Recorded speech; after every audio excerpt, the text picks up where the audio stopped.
नमस्कार दोस्तों, स्वागत है आपका आयुर्वेदा इंडिया में। दोस्तों आज हम आपको बताएंगे कान की सफाई के बारे में, क्या-क्या मिथ हैं या लोग क्या-क्या करते हैं कान की सफाई। तो ईएनटी की जो सर्जन हैं उनकी एक सलाह हम आपके सामने रख रहे हैं इस पर। लेकिन इससे पहले यदि आप चैनल पर नए हैं तो चैनल को सब्सक्राइब कीजिए, लाइक कीजिए, शेयर कीजिए और बेल आइकन को ज़रूर क्लिक कीजिएगा नई वीडियोज़ के नोटिफिकेशन के लिए।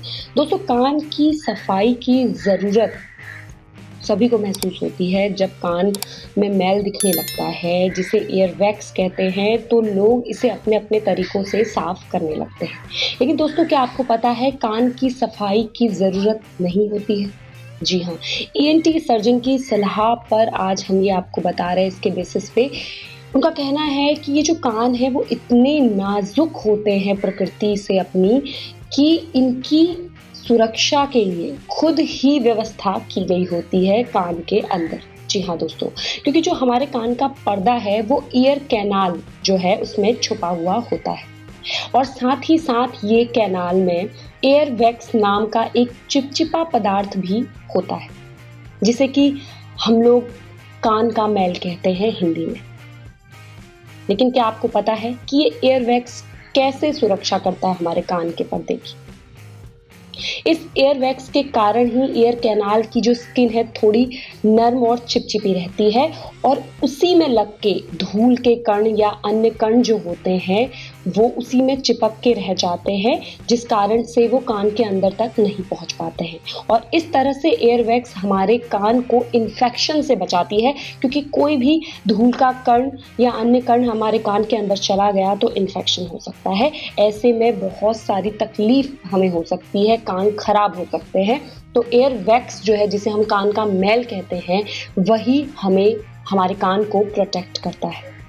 और जो भी पुरानी वैक्स इसमें रह जाती है, जब नई वैक्स बनती है पुरानी वैक्स रह जाती है तो हमारा कान खुद ही इसे बाहर की ओर धकेल देता है और सफाई हो जाया करती है। लेकिन दोस्तों आपने देखा होगा कि आजकल लोग कॉटन बड्स का इस्तेमाल बहुत ज़्यादा करते हैं कान से एयर वैक्स को निकालने के लिए।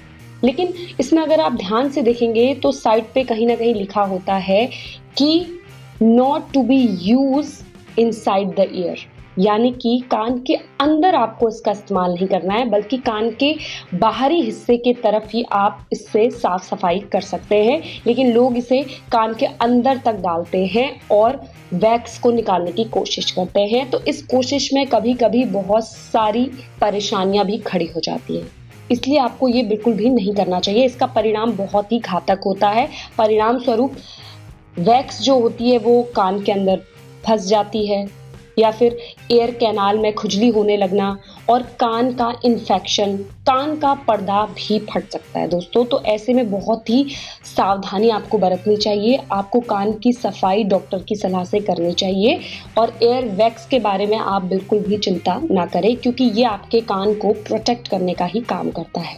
वहीं कान में मैल जब फंस जाता है तो क्या प्रॉब्लम्स आती है ये भी जानते हैं।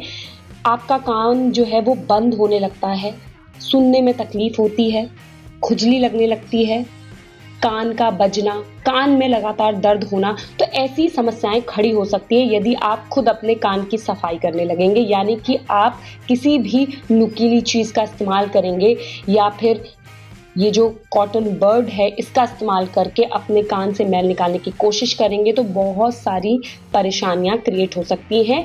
तो इसके लिए आप ईएनटी सर्जन की सलाह जो है ज़रूर लीजिए और कभी भी इसे रिमूव करने के लिए किसी भी तरह की मशीन, जो कि आजकल ऑनलाइन भी लोग मशीन ऑर्डर करते हैं, वैक्यूम पंप्स आदि यूज़ करते हैं अपने कान से एयर वैक्स को निकालने के लिए, तो बिल्कुल भी ऐसा ना करें। ये आपके लिए बहुत ही घातक हो सकता है। और कोई भी ऐसी चीज़ अपने कान में ना डालें जिसका साइज़ आपकी कोहनी से छोटा होता है। जी हाँ दोस्तों, इस पर आप सलाह लीजिए, क्योंकि कान हमारे बहुत नाजुक होते हैं, उसके अंदर जो होती है कान का पर्दा वो बहुत ज़्यादा नाजुक होता है। तो इसे आप अपने वे में ट्रीट ना करें।